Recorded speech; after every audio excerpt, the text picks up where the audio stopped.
This is the Giraffes Don't Eat Steak podcast, a show that brings you marketing stories, tips, hints, and much more. A treat for those who want to succeed in business or marketers who just want to learn. Good morning, Alec. Good morning, good morning, good morning. How are you? I'm a little bit fluey this week. How are you doing? Well, luckily I'm not fluey, which is good, but there are a lot going around. There's a lot of people that in my circle, let's say, who have been knocked down with a bit of flu. So it's that time of year. But I feel like we're coming out of that time of year. February is close to that time. Well, we still expect a burst of snow, and then we can Do you think it's coming? relax. Is it going to come, the snow?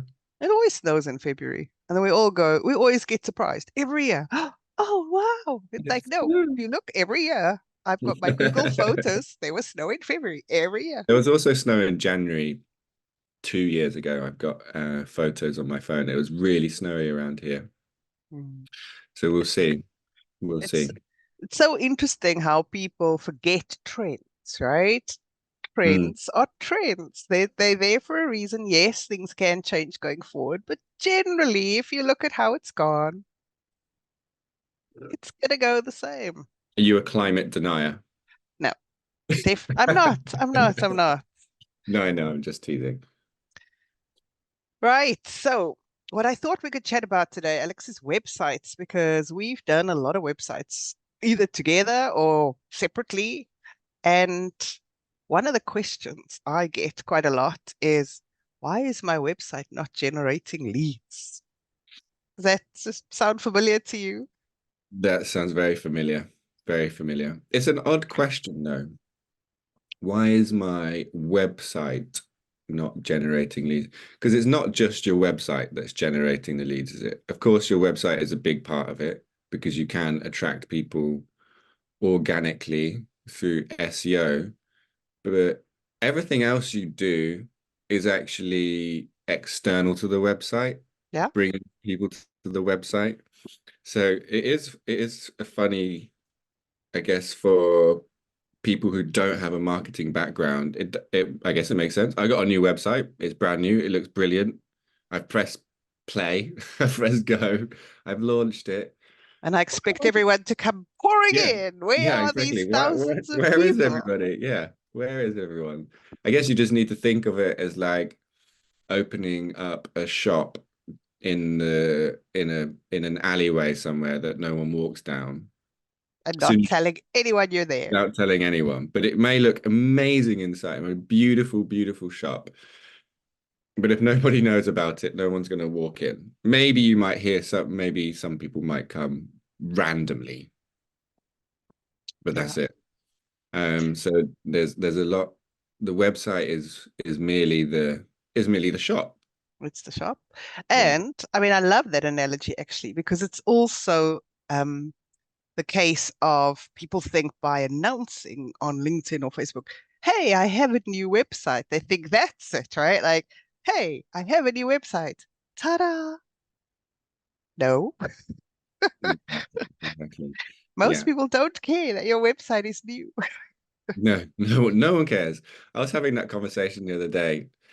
We're gonna do a little hi LinkedIn post that we've. I mean, why not?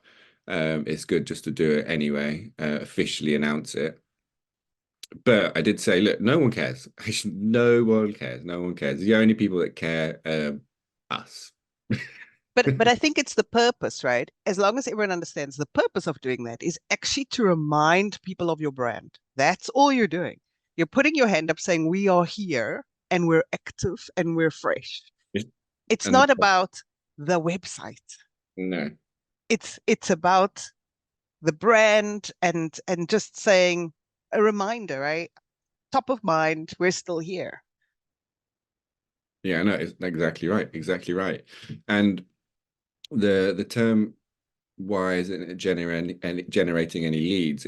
It's also, I mean, what does a lead look like? I feel like leads they're not the same. It depends on what type of lead you get, what type of service you're providing. So a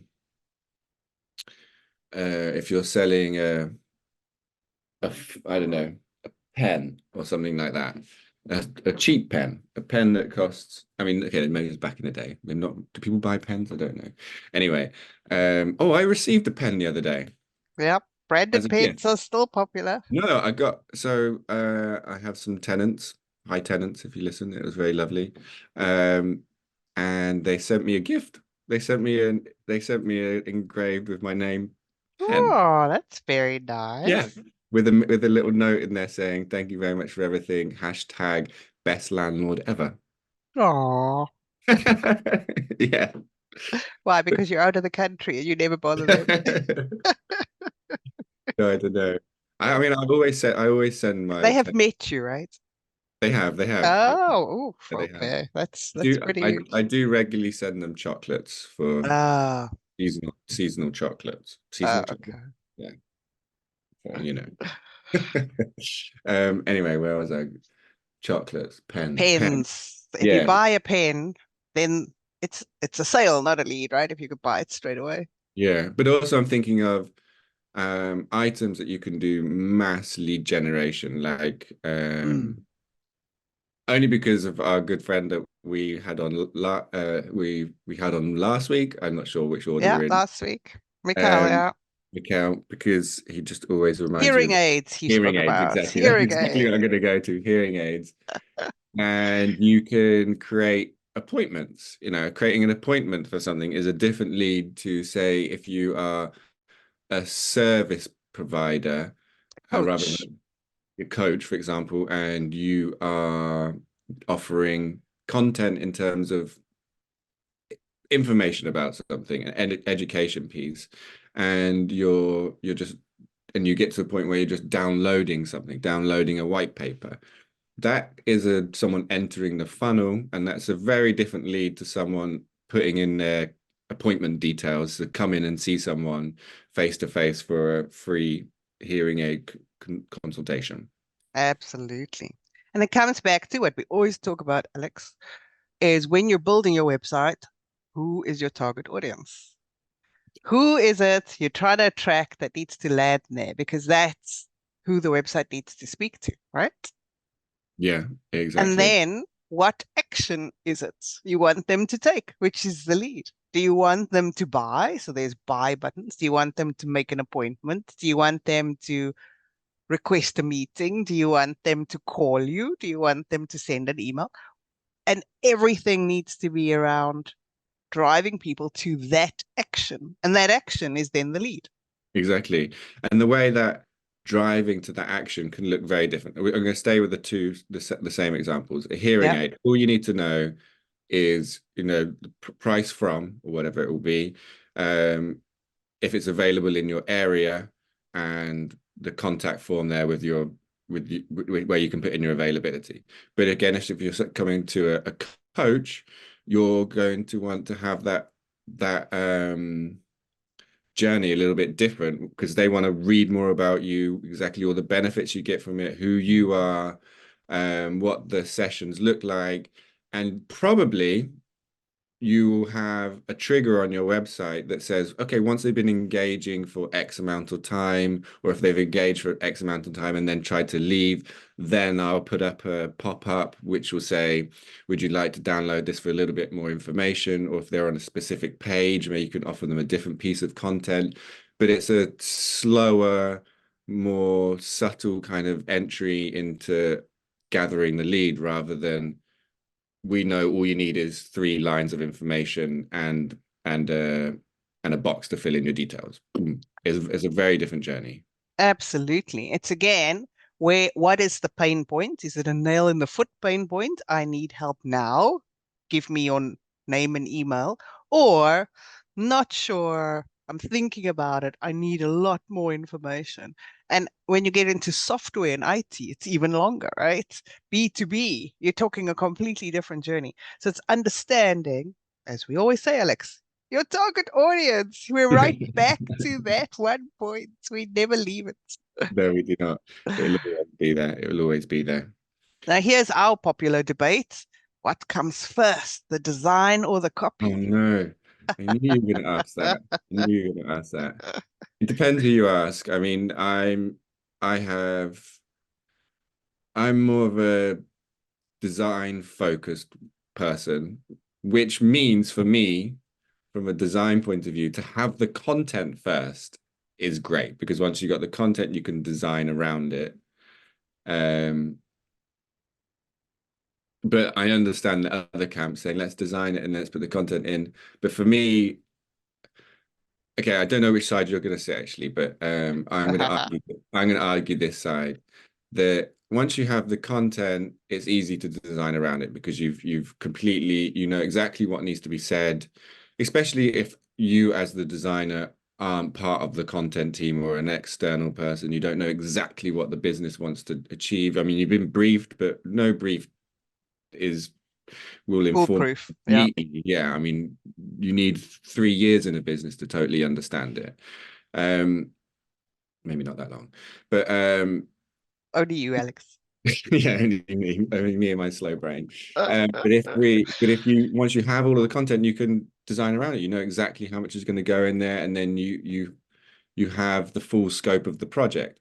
Whereas if you're just going to design it and you've got some rough ideas of maybe some placeholders, and then you get the content written, and you realize, oh, there's a whole new section that we missed out. This bit's this long versus this long, and then you have to redesign to fit all of that. In my opinion, there's more back and forth that way. And I feel like the content will inform the design as well, because depending on what the message is, the tone of voice, you can reflect that into the design, to be more aligned with that rather than the other way around. Especially if you're a designer and you don't know what the theme of the content is, or what the tone is, or the pure message through. So you don't really have that information to design it specifically to that project. Okay. So I will surprise you that I actually agree with you. This is good Uh, that we're recording this. Everyone no, agree with me for once. but mainly because I've seen the pain it causes designers when this changes, right? Like, Yeah. having the copy finalized, especially, whether there's SEO that's needed, there's quite a lot that needs to go into the copy. Is it the right tone of voice? What's the SEO? Is it, like we spoke about, is it talking to the target audience? Is it taking them on this journey? What pages do we need? What's the process?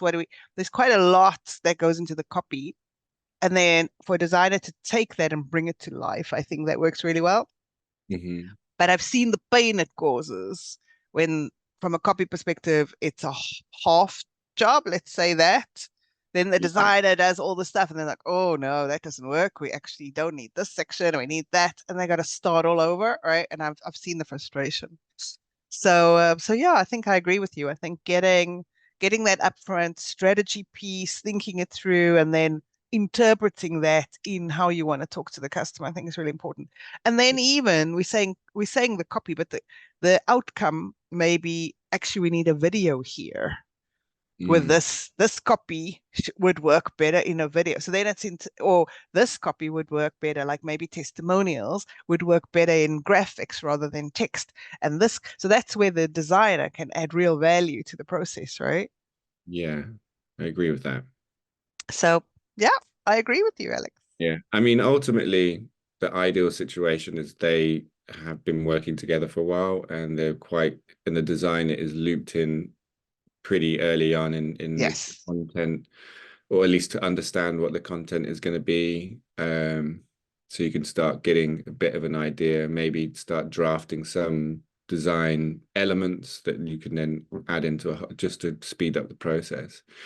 So our next question, there's actually lots we could talk about on the design side, but we're going to keep it a bit more high level, I think. But the next question, because I think this is an interesting one. Um, do you, or to what capacity do you take the main stakeholder, or whoever it is, the CEO or the whoever it may be, the final decision maker, to what extent do you take them on the journey of the build of a new website? Oh, And how important is it for their input during or after. Yeah, just kind of give me your picture of what you think is an optimal amount of inclusion for your main stakeholder. I think as with most marketing answers, it depends. I Mm-hmm. think you need to read your stakeholder. We've had stakeholders that are super involved. They know exactly what they want to say. They know what they want to, and to keep them till the end would have been a big mistake. It would have been a blowout, right? We needed to keep them along. And then other stakeholders have been like, just show me, like, I don't have time for this. This is why I'm paying you, and then show me at the end. So I think you need to read your stakeholders. I think you need to, and also be careful of what they say. They may say, I've hired you to do this, go for it. But you need to know them. Actually, they they feel quite strongly in our case. Sometimes they think they're marketers. um, and so they have what they want. Remember, and this is the hard part, right? It's not our website. It's not our website. It's their Yeah, website. yeah, So that's I know true. that's not the ideal. And again, some are different. Someone like one stakeholder is very visual. So pages and pages of copy, absolute waste of time. Now, unfortunately, that did mean copy got done, design got done, stakeholder made changes at design stage, and he made no changes at copy stage. But it's because he was visual, right? Yeah, And so yes, that did mean more editing in the design work, quite a lot, if I remember, yeah, for you.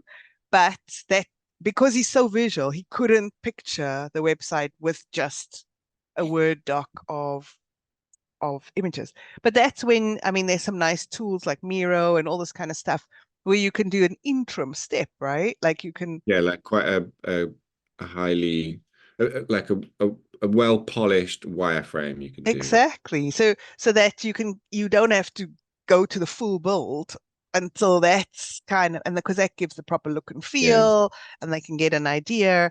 yeah, And so you can build an interim step where this is likely to yeah. happen. I think that's a great tip. I think gone are the days of an Excel wireframe. I I think think, so. yeah, let's use the tools that we have at our disposal, Miro or Figma. If I mean Figma requires a bit more technical knowledge, I guess, but there are plenty of tools to create into and step, like you said, which is doesn't take any coding, for example. Yeah. You can put the bones of a website together.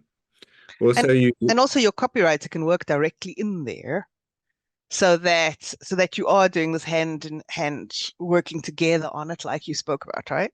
yeah, yeah, that's true. Another thing I found really helpful as well is taking um, inspiration from other websites. Yeah. Because I mean, there's a lot of elements that are same across websites, and finding a live example of certain elements and taking that as a screenshot and putting it next to your wireframe, saying, okay, this is the wireframe, but in reality, it might look a little bit more like this, to give them a bit of a better idea. So I would say there's two things to consider. One is I completely agree with what you say that I would say most people are visual. I'm not visual. No, I mean it's like once you see it, then you're like, okay, that doesn't work. It's difficult.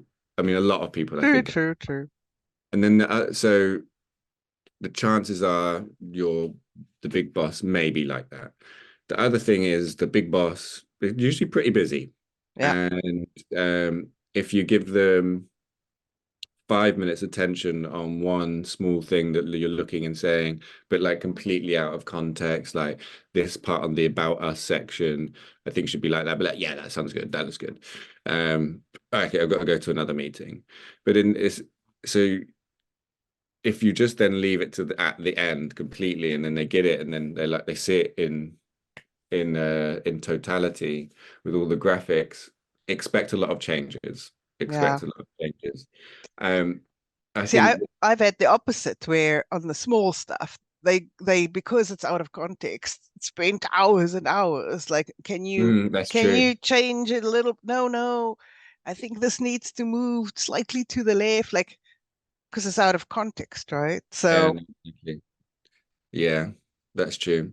I would say I'm in the camp of I think a good way of doing it is page by page, actually. So get one yeah, page, like focus on your, I mean, get the wireframe and everything done for everything because you need the context of it, you need the journey of the whole thing. But in terms of like a finished product,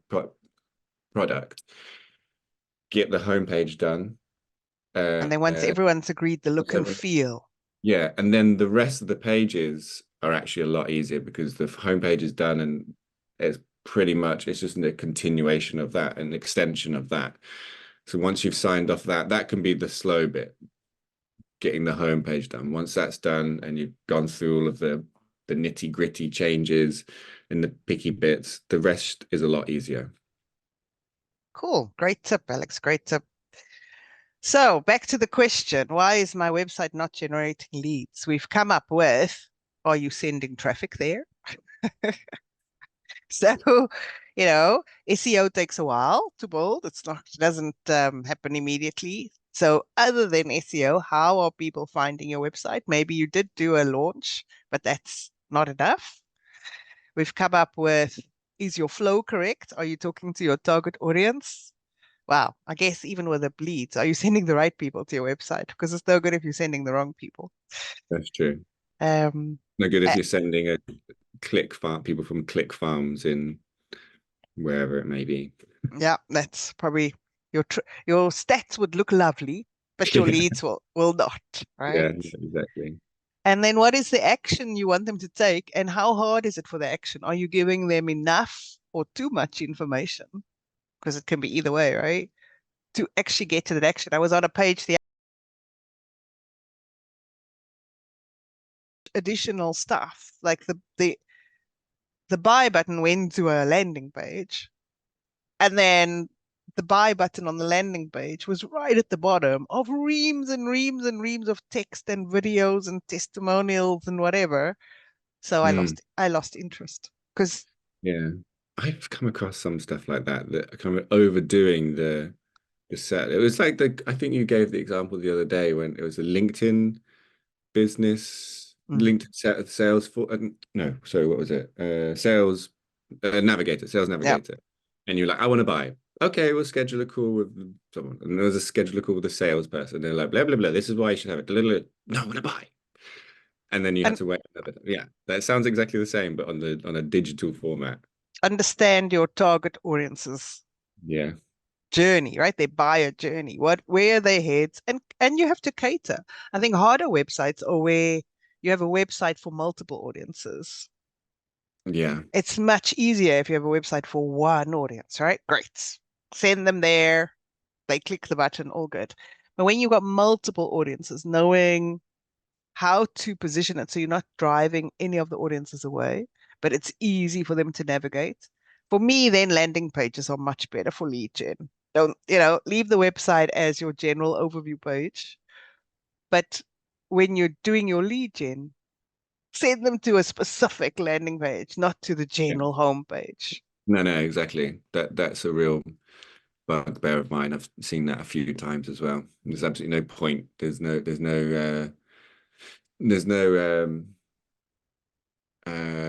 specific journey in it, specific journey, and it just doesn't make sense. You're completely lost. It's like taking somewhere, being in a taxi and saying, I want to go here, and then they drop you off the other side of town. Same city, but different part of the town.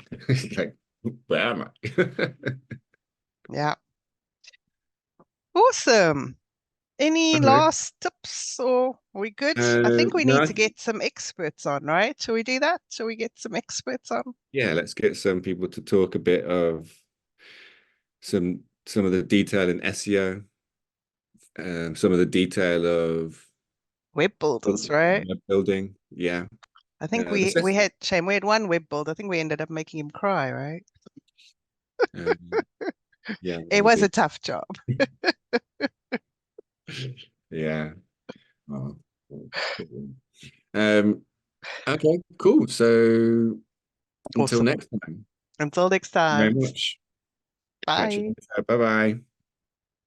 That wraps up this episode of Giraffes Don't Eat Steak. Thanks for joining us. I hope you found value in our discussion and got some new ideas to apply to your own business.